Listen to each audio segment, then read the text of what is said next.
Hello, I'm MTS Poppet and welcome to Carnegie TV, and I had this pleasure to interview David C. Jones on a one-to-one interview here on Carnegie TV.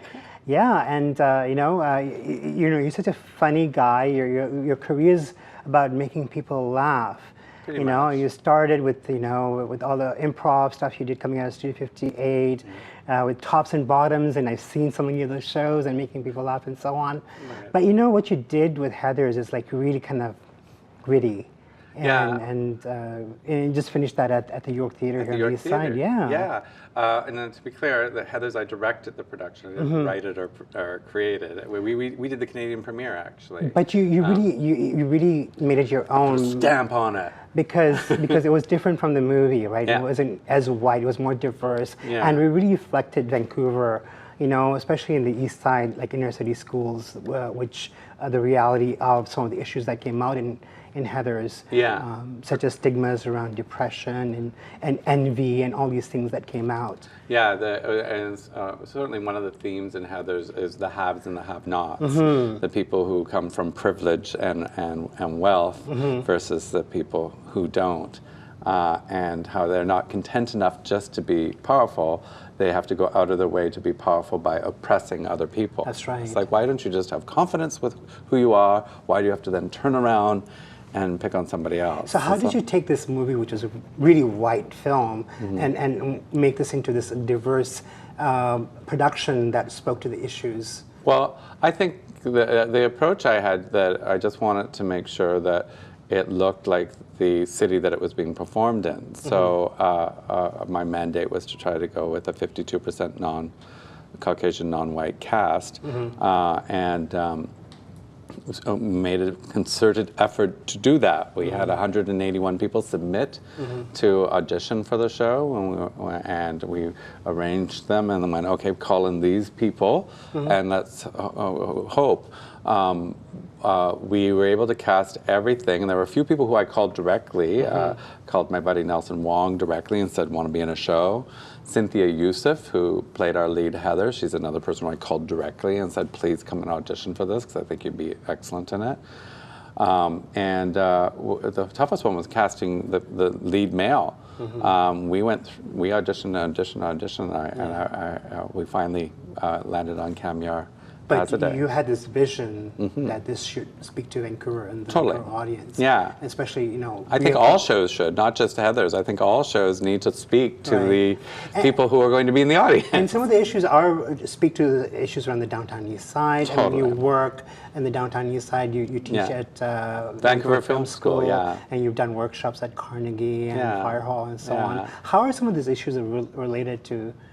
Well, one of the things that I think is the most important thing to do is to empower people, to give people a sense of self-worth, and to let them know that they can find joy. I'm not a skills person, in the sense I'm not going to teach you how to do a skill.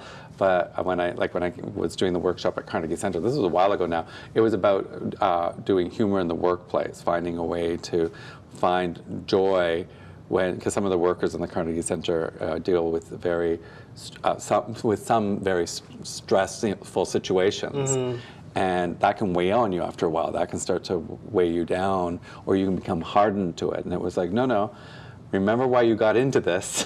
Remember why you started working there. You wanted to make a difference, so let's try to find ways to recuperate or rejuvenate. Right.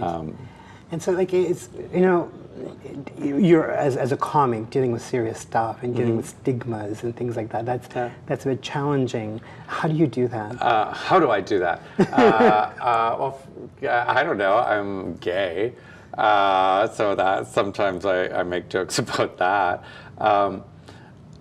Comedy, I'm not a traditional stand-up comedian, but comedy is coming from a place of criticism. Right. Comedy is usually jokes, Judy Carter says this in her book, jokes are based on, what's weird, what's scary, what's hard, and what's, what's the fourth one? I can't remember, but they're all sort of negative. Right. Right? What's weird about this, what's hard about this. And life is hard, and life on the East Side is super challenging. Now, this reminds me of this music video that we did together. Yes. You know, about homophobia. Yeah. And you deal with that in that. Yeah, that was one of my first films. You can find it on Vimeo. I can't have it on YouTube, but if you type in Laugh, I think it's actually if you type in Laugh Gay Short Film, you can find it on Vimeo. So tell your listeners to look it up.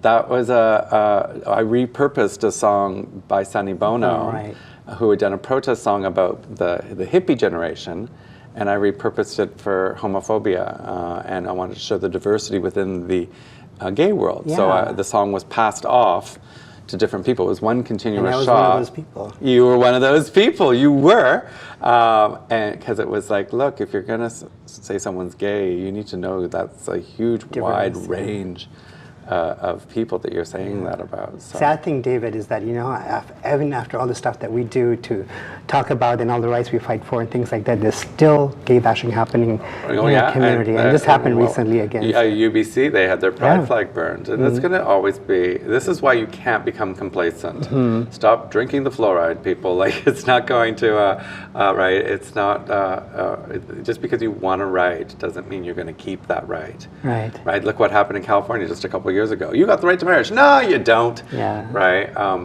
Civil liberties were fought for, and they have to continue being fought for. Right?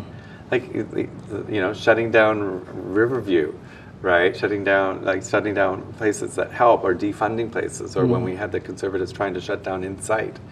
Right? So what do you do to bring out these issues, such as the issues on the Downtown East Side, in theater productions or in film? Well, I think there's great artists who do that. Charlie Demers and Veda Hilly do their East Van Pantos, which are very subversive and very.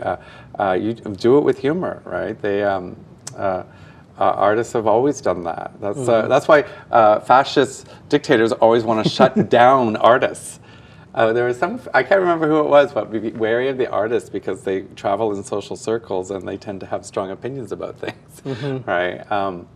But artists, filmmakers, TV makers have always been at the forefront of, well, TV more so than film, at the forefront of social change. Like, look at all those shows in the 70s, like All in the Family or Maude or The Jeffersons, right? They were social messaging. So you're still doing comedy, you're doing theater, you're directing, you're doing events too, fundraisers. I perform at a lot of fundraisers. They like me. They think I'm swell. That's right. So Well, what's coming up with you that's new and exciting? Well, I think by the time this airs, I'll have just finished performing at Red. I will be doing their auction, actually. I perform at different cabarets. I'm working on a one-person show currently titled The Mystery of the Princess Competition, so that'll be coming out in workshop form in April. And I'm also, like, I'm emceeing. I love, last year, the things that I emceed the Buddhist festival out at Thunderbird Stadium. So in the front row, I had monks, right? I had monks. That was very nerve-wracking. And then, because I didn't know, okay, how far do I go? But then the next week, I emceed a rubber fetish event. So it's like, hey, I can work any crowd. And you have your own production company too. I do. So I make films, put on shows, and put on events. So like private parties and stuff like that. So it's so people can go to your website and find out davidcjones.ca. If you go to davidcjones.com, you'll learn how to quit smoking. That's a different guy. It's a totally different guy. Not that at my website, davidcjones.ca, I will tell you to smoke. That's not what I'm doing. I just want you to know, if you type in .com, you'll go, wow, he looks so different on the web. David, a different guy. It's such a pleasure to talking to you. Such a pleasure talking to you. Carnegie See TV. you again. Great. Thank you. Thanks so much. I'm MTS Poppet, and I've been talking to David C. Jones here on Carnegie Television.